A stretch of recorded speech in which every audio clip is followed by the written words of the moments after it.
வணக்கம் மாயம் ஸ்டுடியோஸ் நேயர்களே, நான் உங்கள் கார்த்திக் மாயகுமார். நம்ம சேனலோட புதிய முயற்சியாக ஒரு விஷயத்தை கையில் எடுத்திருக்கோம். அதாவது நாம் தெரிஞ்சிக்க வேண்டிய பல விஷயங்கள் இந்த உலகத்தில் இருக்குது, ஆனால் அதையெல்லாம் நம்ம தெரிஞ்சிக்காமே கிராஸ் பண்ணி போயிட்டுருக்கோம். அப்பேற்பட்ட தெரிஞ்சிக்க வேண்டிய விஷயங்களை பற்றி ஆகச்சிறந்த ஒரு மூளைக்கிட்ட தான் எல்லாத்தையும் கேட்டு தெரிஞ்சுக்க போகிறோம். அந்த மூளை வேறு யாருக்கும் சொந்தமானது கிடையாது.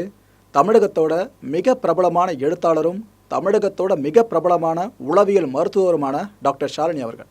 இவங்க கிட்ட தான் ஒவ்வொரு கேள்வியாக கேட்க போகிறேன். அந்த கேள்வியின் வெளிப்பாடாக பதில்கள் வந்து விழும் பார்த்தீங்களா, அதை தயவு செஞ்சு உங்களோட ஆழ் மனசில் தெளிவாக போட்டுக்குங்க.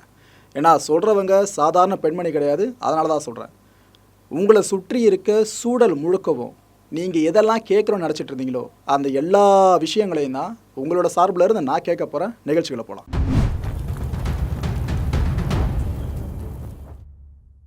ஷாலினி அவர்கள்கிட்ட கேட்க விரும்புகிற முதல் கேள்வி என்னென்னு பார்த்தீங்கன்னா, நம்ம இந்தியாவோட கல்வி முறை சார்ந்தது தான் இந்த மெக்கலே சிஸ்டம்.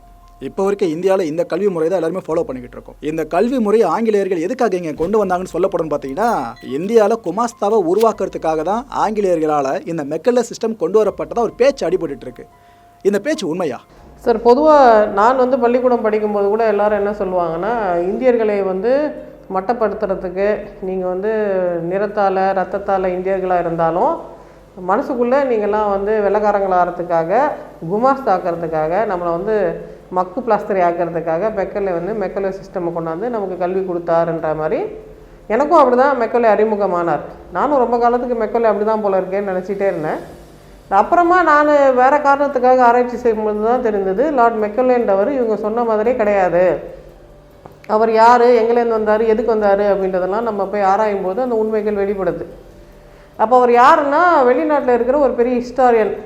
அவர் பிரிட்டிஷ் அரசை பற்றி, அவன் அரச குடும்பத்தை பற்றி ஒரு ஹிஸ்ட்ரி புக் எழுதியிருக்காருன்றதுனால அந்த அரச குடும்பத்தோட ரொம்ப நெருக்கமானவர். ஆனால் அரச குடும்பத்துக்கு நெருக்கமானவர்னாலும் அரசருக்கு ஜால்ரா அடிக்கிற டைப் கிடையாது. அவர் போய் பேசியிருக்கிறாரு, நீங்கள் இந்த கருப்பினத்தவரும் சிகப்பினவர்த்தரும் அடிமைப்படுத்துறது தவறு, அடிமை மனப்பான்மை தவறானது, அது செய்யக்கூடாது, எல்லா மனிதரும் சமமானதுன்னு சொல்லி அந்த பிரிட்டிஷ் பார்லிமெண்ட்லேயே பேசக்கூடிய நபர்களில் இவரும் முக்கியமான ஒரு ஆள். அப்போ மனிதர்கள் எல்லா இடத்துலையும் சமம், பிரிட்டிஷ் காலனி முழுக்க எல்லாருக்கும் நீங்கள் சமமான உரிமைகள் தரணும்னு பேசக்கூடிய இந்த நபரை தான் இங்கே இருந்த லார்ட் பென்டிங் கூட்டிகிட்டு வந்திருக்கிறார். எதுக்கு கூட்டிகிட்டு வந்திருக்காருன்னா, அப்போ நம்ம ஃபர்ஸ்ட்லேருந்து ஆரம்பிக்கும். லார்ட் பென்டிங் யார்? இப்போ நம்மளுக்கு மெட்ராஸில் நீங்கள் பார்த்தீங்கன்னா ஒரு பெரிய சிலை இருக்கும், மன்ரோ சிலைன்னு ஒரு சிலை இருக்கும். இந்த மன்ரோ யார் அப்படின்னா, இவங்கெல்லாம் நம்மளை ஆள வந்த பிரிட்டிஷ் அதிகாரிகள். இந்த அதிகாரிகள் எதுக்கு வந்தாங்கன்னா, இங்கேருந்து பணத்தை சுருட்டிட்டு போக தான் வந்தாங்க. பிஸ்னஸ் பண்ணுறது, பொதுவாக ட்ரேடு டெவலப் பண்ணுறது, காசு எடுத்துகிட்டு பிரிட்டனில் போய் அவங்க செட்டில் டவுன் ஆகணுன்றது தான் அவங்களோட அபிப்பிராயமாக இருந்திருக்கு. பட் இங்கே வந்தவங்க என்ன நினைக்கிறாங்கன்னா, இந்த மக்கள் ஏன் எப்படி இருக்கிறாங்க, ஏன் இவ்வளோ பெரிய அறியாமை இருக்குது, ஏன் பெண்கள் இவ்வளோ கஷ்டப்படுறாங்க, ஏன் ஆண்கள் அடிமைப்படுத்தப்படுறாங்க, என்ன இவங்களுக்கு பிரச்சனை அப்படின்னு பார்த்தா, இங்கே யாருக்குமே கல்வி கொடுக்கப்படலை. கல்வி பிராமணர்களுக்கு மட்டுமே ஆனது, அரச குடும்பத்தை சேர்ந்தவர்கள் மட்டும்தான் கல்வி கற்க முடியுன்ற மாதிரி ஒரு ரொம்ப மோசமான சூழ்நிலை இங்கே இருந்திருக்கு.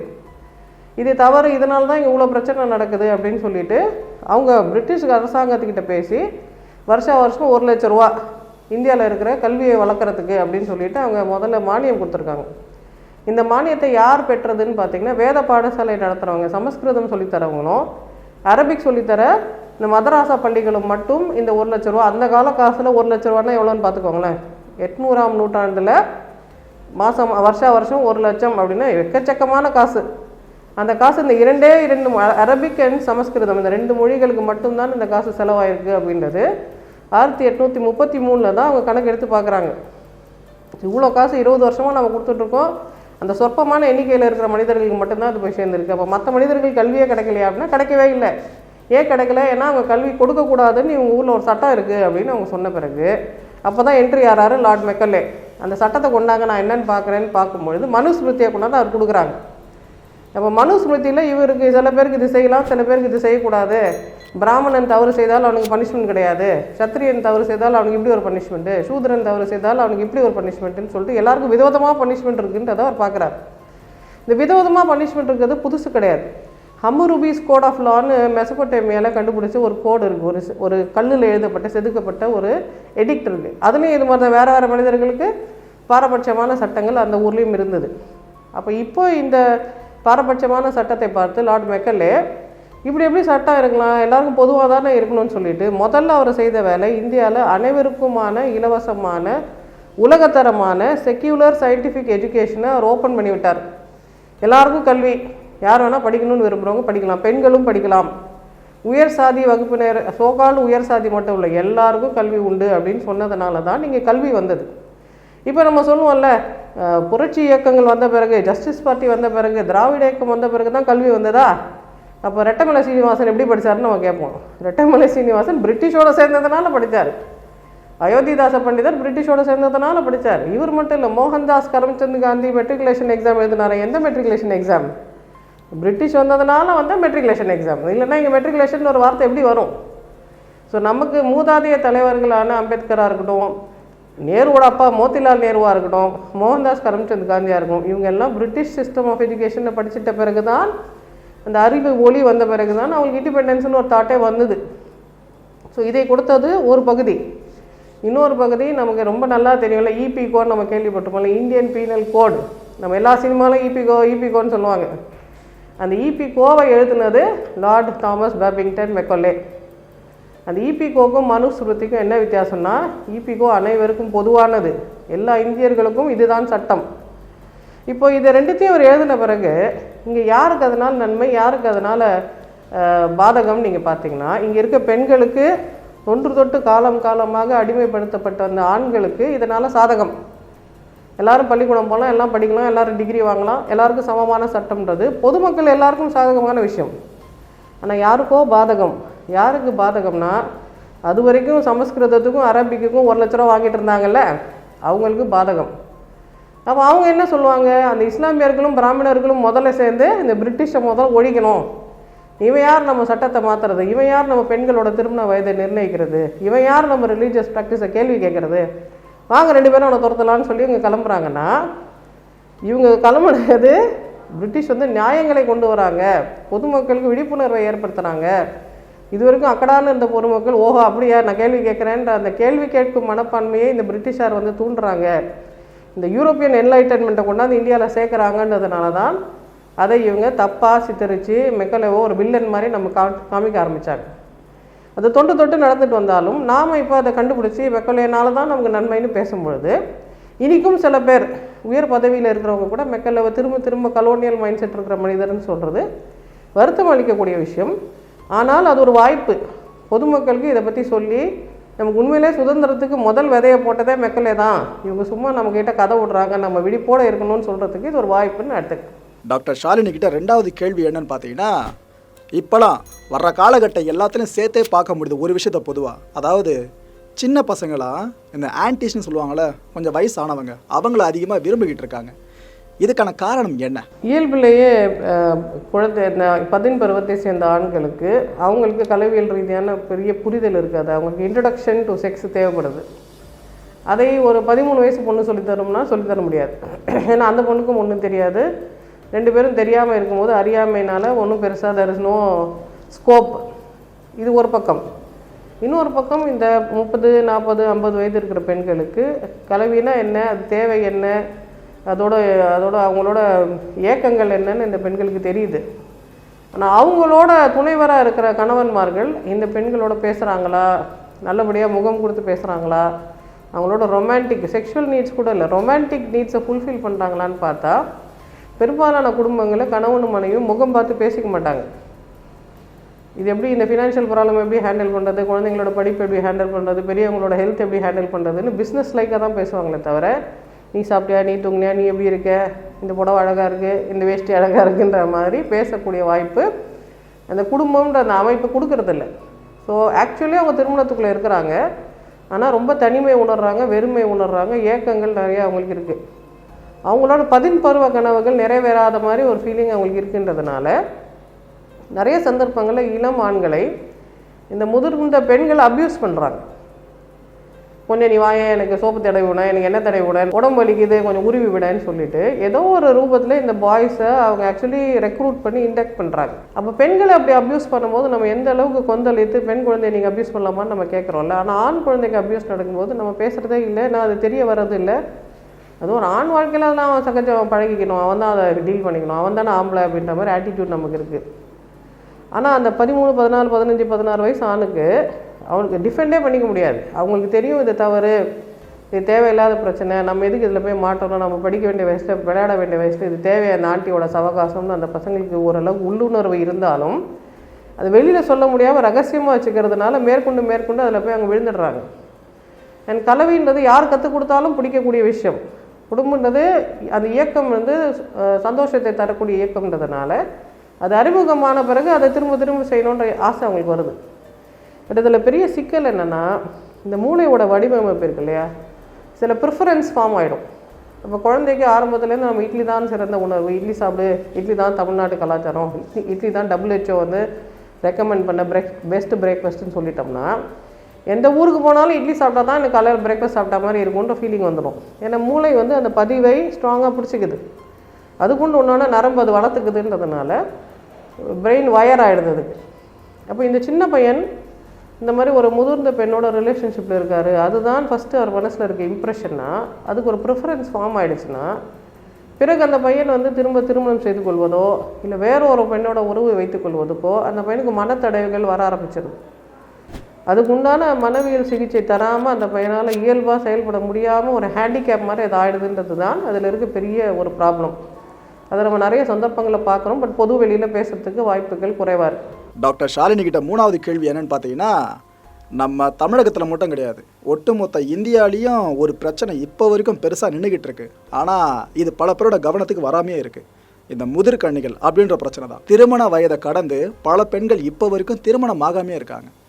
கிட்டத்தட்ட 30 வயசு மட்டும் கிடையாது, 40 வயதாகியும் கூட பல பேருக்கு திருமணம் ஆகலை. இதுக்கு ஒரு தற்காலிக தீர்வாக ஒரு சிலர் சொல்கிற விஷயம் பார்த்தீங்கன்னா, ஒவ்வொரு ஆணும் 2-3 திருமணங்கள் பண்ணிக்கிட்டா இந்த பிரச்சனைக்கு தீர்வு கிடைச்சிடும் அப்படின்னு சர்ச்சைக்குரிய ஒரு விஷயத்த சொல்லிக்கிட்டு இருக்காங்க. தீர்வா இந்த விவகாரத்தில் இந்த முதிர்கண்ணிகள் சார்ந்த பிரச்சனை இந்தியாவில் தீரணும் அப்படின்னா அதுக்கு என்ன பண்ணால் சரியாக இருக்கும்? இதில் டாக்டர் ஷாலினி உங்களோட பதில் என்ன? இப்போ பொதுவாக இப்போ நம்ம பார்க்குற விஷயம் என்னென்னா, பெண்கள் அதிகமாக படிச்சிருக்கிறாங்கன்றதுனால எனக்கு வரக்கூடிய கணவன் இப்படி தான் இருக்கணும், என்னோட ஸ்டேட்டஸுக்கு மேட்சிங்காக இருக்கணும் அப்படின்னு பெண்கள் எதிர்பார்க்கக்கூடிய காலகட்டமாக அது இருக்குதுன்றதுனால சில ரொம்ப சின்ன கம்யூனிட்டிஸ் இருக்கிறாங்கன்னா அதில் ஆண்கள் பெருசாக படிக்கிறதில்ல. அப்போ கல்வியில் ஒரு பெரிய சிக்கல் என்னென்னா, இன்றைக்கி இருக்கிற கல்வி முறை முழுக்க ஆணுக்கு பாதகமாக இருக்குது, பெண்ணுக்கு தானே அது சாதகமாக இருக்குது. ஒரு 5 வயசில் எழுதணும், படிக்கணும், ஒப்பிக்கணும்னா ஆண் மூளை அதுக்கு பொருந்தவே மாட்டேங்குது. ஆண் குழந்தைகளுக்கு சொல்லித்தர பெற்றோருக்கும் ஆசிரியர்களுக்கும் தெரியும், ஆண்கள் அந்த இடத்துல உட்கார மாட்டாங்க, எழுத மாட்டாங்க, முடிக்க மாட்டாங்க, எப்படியாவது எஸ்கேப் ஆகி விளையாடலான்ட்டு தான் ஆண்களோட மனத்தன்மையே அப்படி தான் இருக்குன்றதுனால ஆண்கள் கல்வியில் தங்களை செலுத்துவது இல்லை. அதுக்கு எதிராக பெண்கள் கடகடன்னு தங்களை செலுத்திக்கிறாங்கன்றதுனால சீக்கிரமாக நிறையா இன்னும் ஸ்மார்ட்டாக பெண்கள் படித்து முடிச்சிடுறாங்க. ஆண்கள் பின்தங்கி போயிடுறாங்க, இல்லை ட்ராப் அவுட் ஆகிடுறாங்க, இல்லை பெருசாக எஜுகேஷ்னல் குவாலிஃபிகேஷன் பார்த்திங்கன்னா அந்த ஈக்குவல் ஏஜ் பியருக்கு மேட்சிங்காக இருக்க மாட்டேங்குது. அப்போ திருமணம்ன்ற வரும்போது பெண்கள் குறைந்தபட்சம் நான் இவ்வளோ படிச்சிருக்கேன்னா அந்த பையன் இவ்வளோவாவது படிச்சிருக்க வேண்டாமா அப்படின்னு கொஞ்சம் கொஞ்சமாக ஒரு 18 வயசில் 20 வயசில் 25 வயசில் அந்த பெண்கள் காம்ப்ரமைஸ் பண்ண தயாராக இல்லை. வேறு மாப்பிள்ளையே இல்லை, வேறு வழியே இல்லை, கொஞ்சம் காம்ப்ரமைஸ் பண்ணலான்னு நினைக்கும் போது இந்த பெண்களுக்கு வயதாகிடுதுன்றதுனால இப்போ பெண்கள் திருமணத்துக்கு நிறைய பிரச்சனைகள் வரதுக்கு காரணம் இந்த டிஸ்பேரிட்டி, அவங்களுக்கு பொருத்தம் இல்லாத தன்மை கூட காரணமாக இருக்குது. சரி, பொருத்தம் இருந்தாலும் மட்டும் வாழ்க்கை சௌக்கியமாக இருக்கான்னா திருமணம் என்பது கொஞ்சம் சிரமமான உறவு தான்றதுனால அப்படி நிறைய பெண்கள் வேண்டாம் இந்த ரிலேஷன்ஷிப், நான் தனியாகவே நல்லா தான் இருக்கிறேன்னு நினைக்கக்கூடிய சூழ்நிலை தான் இருக்கிறோம். இது ஒரு பக்கம் இருந்தாலும் இந்த ஜாதிய மனப்பான்மைன்றது அண்மை காலத்தில் கொஞ்சம் அதிகமாக தான் இருக்குது. அதற்கு முக்கியமான காரணம் இடைக்காலத்தில் 1990s நீங்கள் பார்த்தீங்கன்னா ஜாதியை உயர்த்தி பிடிக்கக்கூடிய சினிமா பாடல்கள், சினிமா பெயர்கள்லாம் வந்துட்டு இருந்தது. அதற்கு முன்னாடி வரைக்கும் ஜாதியை பற்றி பேசாமல் ஒரு சீர்திருத்த திருமணம் செய்து போதெல்லாம் அந்த காலத்து பெரிய பெரிய ஹீரோஸ்லாம் அப்படி தான் அவங்க சினிமாவில் செய்வாங்க. அதற்கப்புறம் அந்த சுபிட்சமான காலத்தில் எல்லாம் நல்லா இருக்கும்போது அவங்க திரும்ப அந்த ஜாதிய வேர்களை நோக்கி போக ஆரம்பிச்சிட்டாங்க. அந்த ஐடென்டிட்டி அவங்க ரொம்ப பிடிக்க ஆரம்பிச்சிச்சு. அதுக்கு ரொம்ப முக்கியமான காரணம் ஒன்று சினிமா, இன்னொன்று அரசியல். அரசியலும் மக்களை எப்படி அக்ரிகேட் பண்ணுறாங்கன்னா ஜாதி ரீதியாக அக்ரிகேட் பண்ணுறாங்க. எந்த தலைவரை அங்கே எலெக்ஷனில் நிற்க வைக்கணும்னா யார் அதிகமான எண்ணிக்கையில் ஜாதி இருக்கிறாங்களோ அந்த ஜாதி தலைவரை போட்டால் தான் அங்கே எலெக்ஷனில் அவங்க ஜெயிப்பாங்கன்ற மாதிரி ஒரு ஆட்டிடியூட் இருந்ததுனால ஜாதின்ற எண்ணம் ரொம்ப வலுப்படுத்தப்பட்டுருச்சு. பட் உண்மையிலே ஜாதின்றது தமிழ் சொல்லா, அது தமிழ் கருத்தா அப்படின்னு பார்த்தா ஜாதின்றது தமிழ் சொல்லும் கிடையாது, அது தமிழ் கருத்தும் கிடையாது. நீங்கள் தொல்காப்பியத்துலேருந்து தோண்டி தேடி எடுத்துகிட்டு வந்தீங்கன்னா ஜாதின்ற பேரே நமக்கு கிடையாது. இப்போ இருக்கிற ஜாதி பேர்கள் 500 வருஷத்துக்கு முன்னாடி கிடையாது. 1000 வருஷத்துக்கு முன்னாடி கிடையாது, 2000 வருஷத்துக்கு முன்னாடி கிடையவே கிடையாது. மற்றவர்கள் இதை தெளிவாக சொல்ல முடியாது, ஏன்னா அவங்களுக்கு ரிட்டன் ரெக்கார்ட்ஸ் கிடையாது. ஆனால் தமிழராகிய நமக்கு ரிட்டன் ரெக்கார்ட்ஸ் இருக்குது. நம்ம போய் ரெக்கார்டை தோண்டி பார்த்தோம்னா இன்றைக்கி சொல்லக்கூடிய சில ஜாதிகள் பேர் இல்லவே இல்லை. அப்போ இது எங்கேலேருந்து வந்தது, எப்போலேருந்து வந்தது, ஏன் வந்தது அப்படின்னா அதுக்கு நிறைய பேர் ஆராய்ச்சி செய்திருக்கிறாங்க. இந்த ஜாதிகள் பெயரெல்லாம் இடைக்காலத்தில் வந்தது. பட் நம்ம அதை ரொம்ப கெட்டியாக பிடிச்சிக்கிட்டு இதுதான் நான், இதுதான் என் ஐடென்டிட்டி, இதை தவிர வேறு தான் நான் கொலை கூட பண்ணுவேன்னு சொல்கிறது ரொம்ப அப்பாவித்தனமானது. அதாவது மூர்க்கத்தனமானதுன்னு ஒரு பக்கம் இருந்தாலும் கொஞ்சம் விவரம் இல்லாதது, கொஞ்சம் புத்தி வளராமையோட அறிகுறியாக தான் நம்ம எடுத்துக்க முடியும். இப்போ ஒரு 500 வருஷம் மட்டுமே சொல்லக்கூடிய ஒரு வார்த்தைக்காக தன் குழந்தையோ தன் மகள் தேர்வு செய்த கணவனையோ கொலை பண்ணுறாங்கன்னா உயிர் முக்கியமாக கருத்து முக்கியமா அப்படின்ற கேள்வி வருது.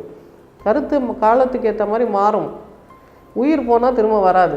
அப்போ உயிர் தான் முக்கியம்.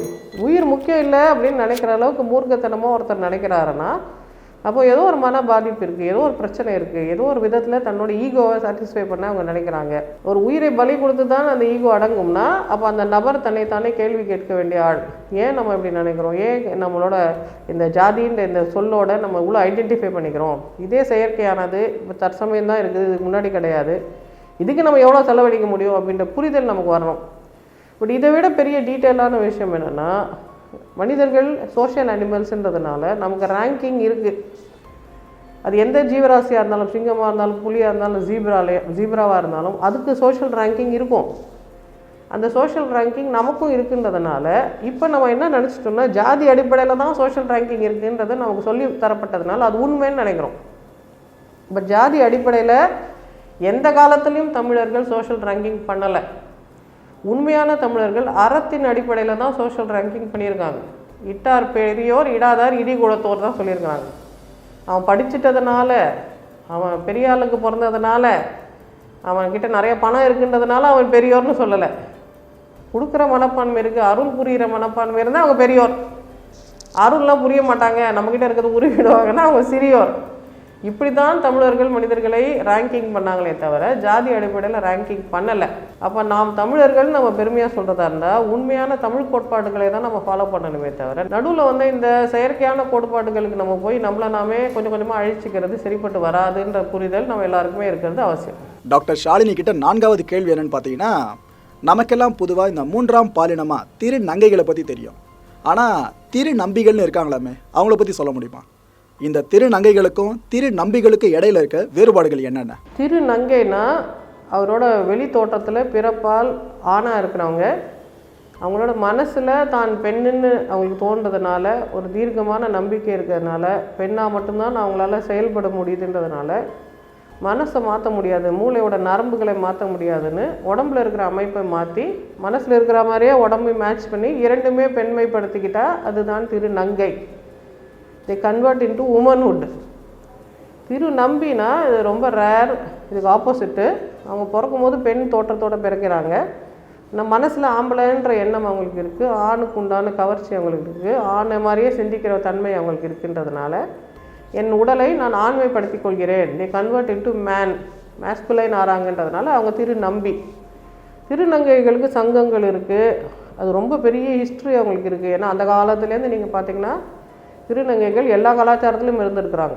சில பேர் வந்து சம்டைம்ஸ் வேணும்னே சில பேரை கேஸ்ட்ரேட் பண்ணி அந்த ஆண் விரைகளை நீக்கி சின்ன வயசுலேருந்தே திருநங்கைகளை உருவாக்குன ராஜாக்கள்லாம் இருக்காங்க, ராஜாக்கள் ஷாக்கள்லாம் இருக்கிறாங்க.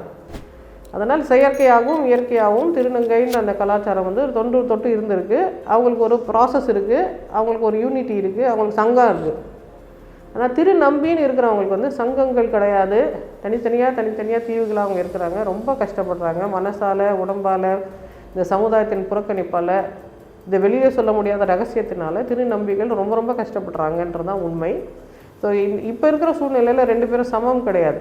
யாருக்கு நம்ம அதிகமான அக்கறை செலுத்தணும்னா திருநம்பிக்கை தான் அதிகமான அக்கறை செலுத்தணும். ஏன்னா அவங்களுக்கு தான் வாய்ஸ் இல்லை, பவர் இல்லை, அவங்களுக்குன்னு ஒரு லாபியே இல்லைன்றதுனால நம்ம அவங்களுக்கு எக்ஸ்ட்ராவாக கவனம் செலுத்துறது அவசியமாகுது. டாக்டர் ஷாலினி அவர்கள்கிட்ட உங்களுக்கான ஒரு கேள்வியாகவே கேட்குறேன். ஆக்சுவலாக இந்த கேள்வி உங்களுக்கு ரொம்ப பிடிக்கும்னு நினைக்கிறேன்.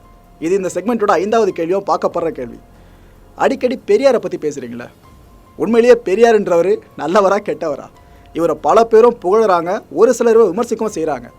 பெரியார் அப்படின்னா சூப்பர் ஸ்டாரா இல்லைனா இருக்கிறதுல நெகட்டிவான ஷேட் இருக்க ஒரு ஸ்டாரா பல பேரோட ப்ரொஜெக்ட் பண்ணப்பட்டு இருக்காரா? பெரியார் வந்து டெஃபினட்டாக எல்லா காலத்துக்குமான சூப்பர் ஸ்டார்.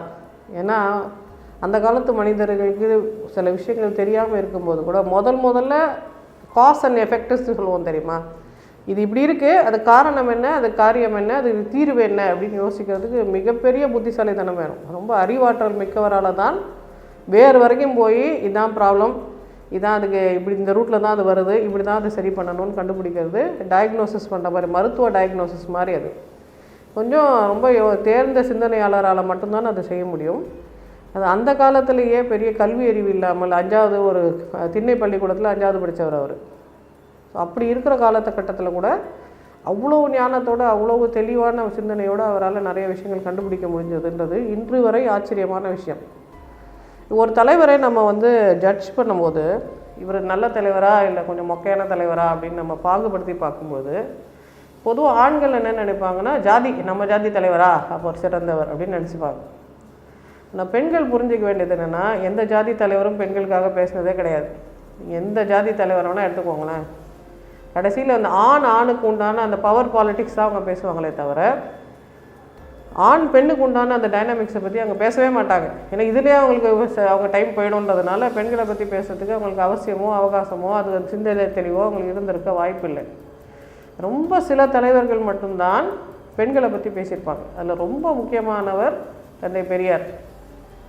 அந்த காலத்துலலாம் நீங்கள் யோசித்து பார்த்தீங்கன்னா 1920களில் பெண்களை வந்து ஆக்சுவலி வீட்டுக்குள்ளே இருக்கணும், அப்படி போத்திக்கிட்டு இருக்கணும், மருமகன் வந்தால் கூட கதவு முன்னாடி போய் நின்று தான் பேசணும், அந்த வீட்டில் இருக்கிற மற்ற ஆண்களோட சகஜமாக உட்காந்து பேசக்கூடாது, சாப்பிடக்கூடாது, தனியாக தான் இருக்கணும், பெண்ணுங்க அடுப்படை தான் வேலை அப்படின்னு சொல்லப்பட்ட காலத்தில் கூட பெண்களை மாநாட்டுக்கு கூப்பிட்டு பெண்களுக்காக தனியாக ஒரு மாநாடு, பெண்ணின் திருமண வயதை உயர்த்தணும், பெண்ணுக்கு கல்வி கொடுக்கணும், பெண்ணுக்கு தொழில் கல்வி சொல்லித்தரணும், பெண்கள் கார் ஓட்டணும், ட்ரெயின் ஓட்டணும், வண்டி ஓட்டணும் அப்படின்லாம் சொன்னவர் பெரியார்.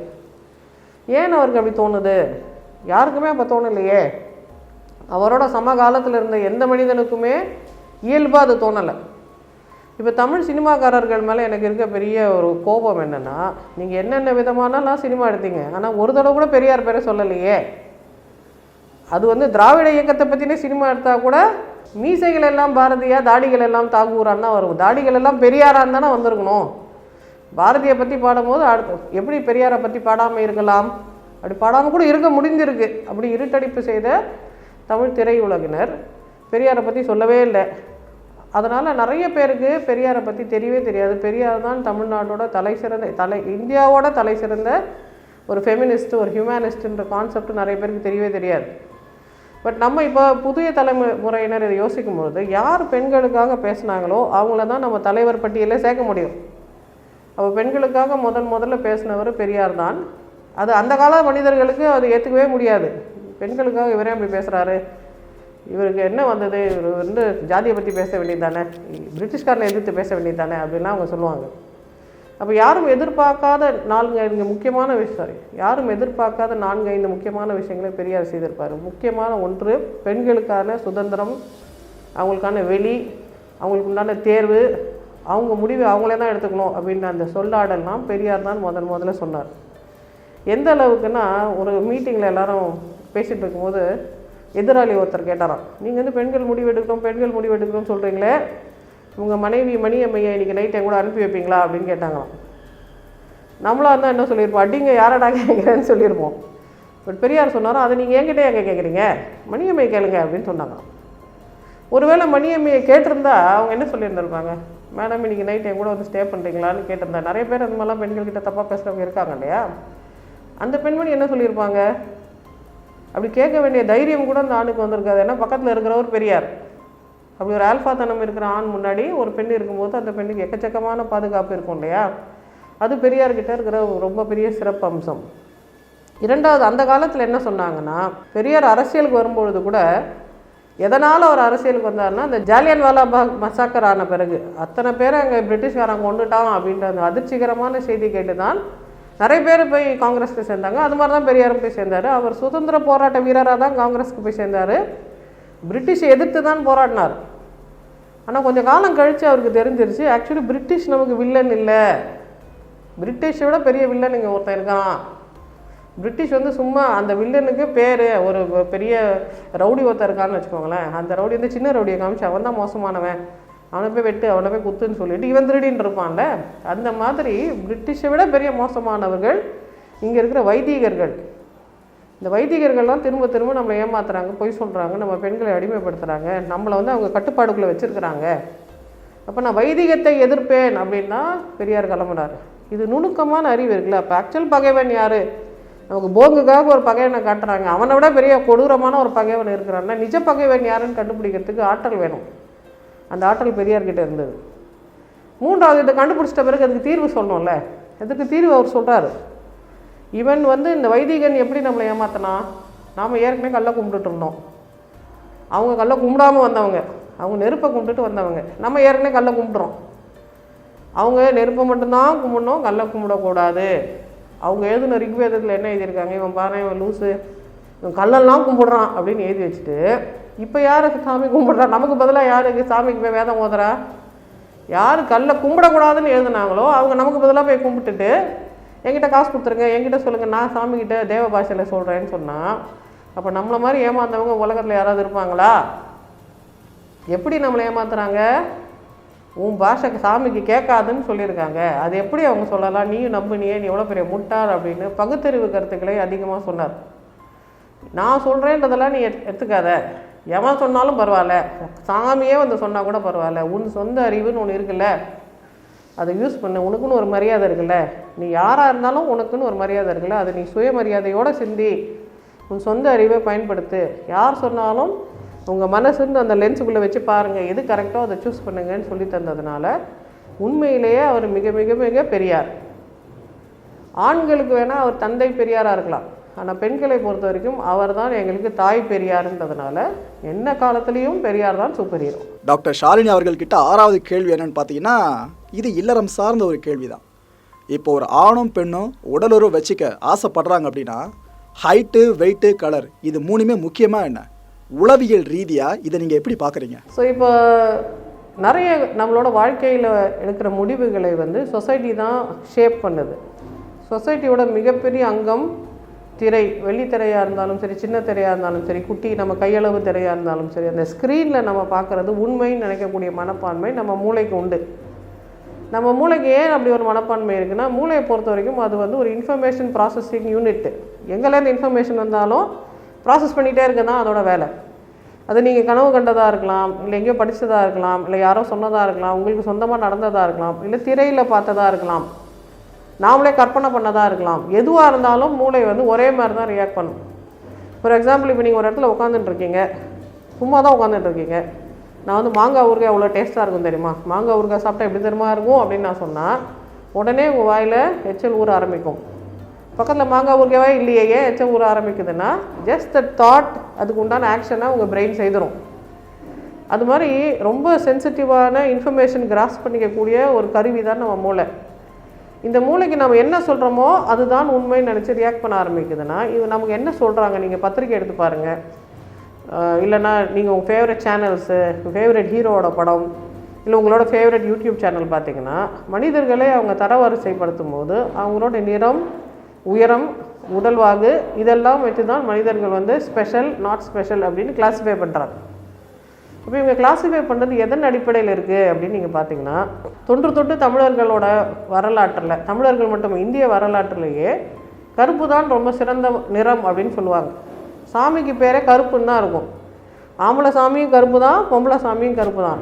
நம்ம தமிழ்நாட்டில் கருப்புன்னு சொல்லுவோம், வடநாடுகள்னாலும் அவங்க கிருஷ்ணான்னு சொல்லுவாங்க. யோசித்து பார்த்தோம்னா இந்தியாவின் மிக பிரசித்தி பெற்ற 2 கடவுளர் இருக்காங்களா, ராமனும் கிருஷ்ணனும், கருப்பு நிறத்தவர். கரிய செம்மல்னே அவரை சொல்லுவாங்க கம்பராமாயணத்தில். கரிய செம்மல் யாருன்னா ராமர். கிருஷ்ணா அப்படின்னா சமஸ்கிருதத்தில் கருப்புன்னு அர்த்தம். ஸோ கிருஷ்ணானாவே கருப்புன்னு தான் அர்த்தம். ஆனால் இந்த 2 ஆண்கள் தான் அப்போ ரொம்ப சக்தி வாய்ந்த ஆண்கள், ரொம்ப பெரிய ஆல்ஃபா மேன் அப்படின்னு சித்தரிக்கப்பட்ட ஆண்கள். இவங்கள தான் நம்ம இன்னும் பெரிய முக்கியமான கடவுளர்னு கும்பிடுறோம். இன்றைக்கும் நம்ம கோயிலில் இருக்கிற தெய்வங்கள் நீங்கள் பார்த்தீங்கன்னா கருப்பு நிறத்தில் இருக்கிற கல்லில் தான் செய்யப்பட்டிருக்கும். ஏன்னா கடவுள் வந்து கருப்பாக தான் இருக்கணும். ஏன் கடவுள் கருப்பாக இருக்கணுன்ற அவங்க சொல்கிற சூடோ சயின்ஸ் என்ன சொல்லுவாங்கன்னா, எல்லாத்தையும் உள்ளே வாங்கி கிரகிச்சிக்கிறது கருப்பு நிறத்துக்கு தானே முடியும். என்ன எனர்ஜியாக இருந்தாலும், சன்லைட்டாக இருந்தாலும், ரேஸாக இருந்தாலும் கருப்பு வந்து அப்சர்வ் பண்ணி வச்சுக்கோம். ஒயிட் வந்து ரிஃப்ளெக்ட் பண்ணும் அப்படின்றதெல்லாம் சொல்லுவாங்க. இது இங்கே கிடச்ச கல் அதுதான், இங்கே நம்மக்கிட்ட பளிங்கு இல்லை இல்லையா, அதனால் இங்கே கிடச்ச கல்லை வச்சு பண்ணியிருப்பாங்க, அதுதான் யதார்த்தமாக இருக்க வாய்ப்பு இருக்குது. ஸோ இது ஒரு பக்கம். ஆனால் ஒரு காலத்தில் கருப்பை உயர்வாக நினைத்த இந்த கலாச்சாரம் ஆண்களுக்கு மட்டும் இல்லை, பெண்களுக்கும். அப்போ பெண்களுக்கு உதாரணம் நம்ம சொல்லணும்னா, நம்ம திரௌபதி இருக்காங்களா, கிருஷ்ணை. திரௌபதியோட ஒரிஜினல் பேர் கிருஷ்ணை. ஏன்னா அவங்க நெருப்புலேருந்து வந்தவங்கனால அவங்க அடர் பழுப்பு கருப்பு நிறத்தில் தான் இருந்திருக்காங்க. ஆனால் அந்த பெண் வயசுக்கு வந்தப்போ அந்த அத்தனை தேசங்களும் ஆசைப்பட்டு தான், இந்த பொண்ணு இவ்வளோ பெரிய பேரழகி, இவ்வளோ கல்யாணம் பண்ணிக்க யார் வருவா அப்படின்னு சொல்லிட்டு அத்தனை ராஜாக்களும் போய் போட்டி போட்டு ஒரு ராஜகுமாரன் திருமணம் செய்தாலும் அந்த ராஜகுமாரன் கூட பிறந்த 5 பேரும் எனக்கு வேணும் வேணும்னு ஆசைப்பட்டு குடும்பம் நடத்துனவங்க இல்லையா. கருப்பு நிற பெண்ணுக்கு அவ்வளோ ஒரு முக்கியத்துவம், மகத்துவம், கவர்ச்சி அந்த காலத்தில் இருந்ததா அவங்க கதைகளில் சொல்கிறாங்க. அது எப்போ மாறுச்சு? இப்போ நீங்கள் பத்திரிக்கை எடுத்து பாருங்களேன், கருப்பு நிற பெண்ணை அவங்க வந்து இடைப்பட்ட காலத்தில் பாலு மகேந்திரா சினிமாலையும் பாரதி ராஜா சினிமாலையும் இப்போ பழுப்பு நிற பெண்களுக்கு அவங்க முக்கியத்துவம் கொடுத்து கதாநாயகி ஆக்கியிருந்தாங்க. ஆனால் இப்போ கடந்த 20 ஆண்டுகளாக பழுப்பு நிற பெண்களை அவங்க கதாநாயகி ஆக்குவதில்லை. டெலிசீரியலாக இருந்தாலும் சரி, அட்வர்டைஸ்மெண்ட்ஸாக இருந்தாலும் சரி, அவங்க காமெடியனாக நடிக்கலாம், உதிரி கதாபாத்திரங்களாக நடிக்கலாம், மெயின் கதாபாத்திரமாக அவங்க இல்லை. வெள்ளைன்னு இருக்கிற பெண்கள், வெளியூர் பெண்களை இல்லைன்னா வெளிநாட்டு பெண்களையே தான் அவங்க விரும்பி கதாநாயகியாக போடுறாங்க. அப்போ இது ஏன் இப்படி வருது, எதை குறிக்குது அப்படின்னா, இந்திய பெண்களை விட இந்திய ஆண்களுக்கு அவங்களோட பழுப்பு நிறத்து மேலே ஒரு இன்ஃபீரியாரிட்டி காம்ப்ளெக்ஸ் இருக்குது. ஏன் இன்ஃபீரியாரிட்டி காம்ப்ளெக்ஸ் இருக்குன்னா, உலகத்தில் ரொம்ப தலை சிறந்த ஆற்றல் மிகுந்த மனிதர்கள் இல்லாமல் சிகப்பு தோல் கொண்டவங்களாக இருக்கிறாங்க. அமெரிக்கன் வந்து வெளிநாட்டில் விண்வெளிகள் அனுப்புகிறாங்க, சைனீஸ் வந்து பொருளாதாரத்தில் ஜெயிக்கிறாங்க, பங்களாதேஷி வந்து நம்மளை விட நல்லா பொருளாதாரத்தை ஜெயிச்சு வந்துட்டாங்க. நம்ம தான் பின்தங்கி இருக்கிறோம். ஏன் பின்தங்கி இருக்கிறோம்னா, நம்ம உருவத்தால் பின்தங்கி இல்லை, நம்மளோட அடர் கருப்பு நிறத்தில் இருக்கிற ஆஃப்ரிக்கன்ஸ்லாம் ஜெயிச்சு தானே வராங்க. அவங்க தானே ஒலிம்பிக்கில் ஜெயிக்கிறாங்க, அவங்க தானே எல்லா போட்டிகளும் ஜெயிக்கிறாங்க. அப்போ தோல் நிறத்துக்கும் திறமைக்கும் வீரியத்துக்கும் ஆற்றலுக்கும் சம்மந்தம் இல்லை. ஆனால் நமக்கு இங்கே என்ன பிரச்சனைனா, நம்மளை ஆண்டு வந்து அனைவரும் வெள்ளை நிறத்தவர். அது வந்து வைதிகர்களாக இருக்கட்டும், இல்லை பாரசீகர்களாக இருக்கட்டும், இல்லை உஸ்பெகிஸ்தானில் வந்த ராஜாவாக இருக்கட்டும், எந்த ஊர் ராஜாவாக இருந்தாலும் நம்மளெல்லாம் அவங்க ஜெயிச்சுட்டு போனவங்க எல்லாம் வெள்ளையாக இருந்தாங்கன்றதுனால இங்கே இருக்கிற ஆண்களுக்கு ஒரு இன்ஃபீரியாரிட்டி இருக்குது. நான் வந்து கருப்பாக இருக்கேன், நான் வெள்ளையாக இருக்கான், by virtue of being fair maybe is powerful அப்படின்னு நினைக்கிறதுனால எனக்கும் அந்த பவர் வேணும், நான் தான் கருப்பாக பிறந்து தொலைஞ்சிட்டேன், என் பொண்டாட்டியாவது வெள்ளையாக ஒரு பொண்ணை கல்யாணம் பண்ணி என் பிள்ளைங்களை நான் வெள்ளையாக்கி காட்டுறேன் பாருன்ற ஒரு தேவை இந்த ஆண்கள் செயற்கையாக உணர்றாங்க. அப்படி உணர்றதுனால அந்த காக்கேஷியன் ரேஸுக்கு இருக்க வேண்டிய அந்த ஃபீச்சர்ஸ் யாருக்கு இருக்கோ அவங்கள தான் இவங்க மிஸ் யூனிவர்ஸு மிஸ் இந்தியான்னு சொல்கிறாங்க. ஒரிஜினல் மிஸ் இந்தியா எப்படி இருக்கணும், நல்ல பழுப்பு நிறத்தில், கொஞ்சம் இந்தியன் ஹைட்டுக்கு, இந்தியன் ஹேரோட, ஒரு இந்தியன் மாதிரி ஒரு அப்பியரன்ஸ் இருக்க பெண்ணை தானே அவங்க மிஸ் இந்தியான்னு தேர்வு செய்யணும். அவங்க அமெரிக்காவில் பிறந்த அமெரிக்கன் பொண்ணு மாதிரியே ஒரு பொண்ணு இந்தியாவில் பிறந்திருந்து அதை தான் மிஸ் இந்தியான்னு சொல்கிறாங்க. அது எப்படி இந்தியன் உமனை ரெப்ரசன்ட் பண்ணுற ஆளாகும்? இந்தியன் உமன் இப்படி இருக்கவே மாட்டாங்களே. அப்போ இவங்க தேடுறது யாருன்னா, இந்த காக்கேஷியன் மாதிரியே இருக்கக்கூடிய ஒரு தற்செயலாக பிறந்த இந்தியன் பெண், அதுதான் எங்களுக்கு வேணும்னு இவங்க தேடுறாங்க. ஒருவேளை அப்படிப்பட்ட மனைவியே வாய்த்து விட்டாலும் இவங்க ஒழுங்காக குடும்பம் நடத்துவாங்கன்னு நீங்கள் நினைக்கிறீங்களா? அப்படிலாம் நடத்திட மாட்டாங்க. தேடல் மட்டும் அப்படி இருக்குன்றதுனால இது நாமே சுய பரிசோதனை பண்ணிக்க வேண்டிய விஷயம். நமக்கே இந்த மாதிரி ஒரு கலாச்சார இழிவு உணர்கிறோம், நம்ம ஏன் நம்மளை இன்ஃபீரியராக யோசிக்கிறோம் அப்படின்னு நம்ம யோசிக்கணும். இதற்கு ஒரு சிறந்த முன் உதாரணம் இருக்குது. அமெரிக்காவில் 2 ரேஸ் இருக்குது இல்லையா, ஒயிட் ரேஸ், பிளாக் ரேஸ் இருந்தது. அப்போ அங்கே இருக்க பிளாக்ஸுக்கு அவங்க ரேஸ் மேலே ரொம்ப பெரிய கஷ்டம், அவங்களுக்கு தன்னை பற்றி ரொம்ப தாழ்வு மனப்பான்மை இருந்ததுனால அவங்க தங்களை வெள்ளையாக்கிக்கிறதுக்கு நிறைய முயற்சி பண்ணாங்க. அவங்க சுருட்ட முடிய ஸ்ட்ரைட்டன் பண்ணிப்பாங்க, அவங்களோட கொஞ்சம் சப்பையாக இருக்கிற மூக்கை கூர்மையான மூக்கு மாதிரி பிளாஸ்டிக் சர்ஜரி பண்ணிக்கிறது, மொத்தமாக தோலை வந்து வெள்ளையாக்கிடுறது, இது மாதிரிலாம் அவங்க நிறைய ஆக்டிவிட்டி செய்துட்டு இருக்கும்போது ஒரு பிளாக் ரெனேசான்ஸ் அங்கே உருவாச்சு. அதற்கு காரணம் மால்கம் எக்ஸ் அப்படின்ற ஒரு போராட்டக்காரர். அவர் தான் முதல்ல சொன்னார், நீ ஏன் வெள்ளைக்கார பொண்ணை சைட் அடிக்க பார்க்குற, நீ ஏன் வெள்ளைக்கார மாதிரி நடந்துக்க பார்க்குற, உனக்கு ஒரு ஹிஸ்ட்ரி இருக்குது, இந்த வெள்ளைக்காரன் உருவாகிறதுக்கு முன்னாடியே ஆப்பிரிக்காவில் நீ ராஜாவாக இருந்தவன் இல்லையா. முதல்ல உருவானது நைல் நதி நாகரிகம். நைல் நதி நாகரிகத்தை உருவாக்கியவர்கள் யார்? கருப்பு நிறத்தவர். அவங்க தான் முதல்ல தங்கத்திலேயே ஃபோல்டிங் சேர்லாம் கண்டுபிடிச்சிருக்கிறாங்க.